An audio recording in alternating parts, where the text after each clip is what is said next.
Hi, it's Ian from Jobu Design and welcome to our top 20 frequently asked questions.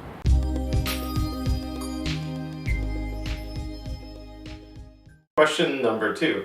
What is the best way to shoot low to the ground with a gimbal head? If you're already shooting with our Algonquin or Killarney tripod, you may find it slightly inconvenient to splay the legs out completely flat to get shots very low to the ground. Now if you want to shoot eye level with a subject like a fox pup coming out of a den, your better option is to look at something like our remote shooting platform or our tabletop pod.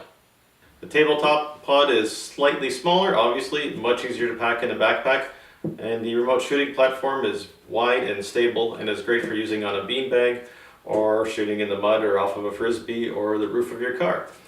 Now when you put your gimbal head onto the tabletop pod, it's very easy to install, and you'll see that your actual viewfinder is about 10 inches off the ground. Now if this is a little bit too low for you and you need a little bit more height to avoid some neck strain, you can get our riser block, which conveniently and quickly installs to the middle and gives you 3 more inches of height.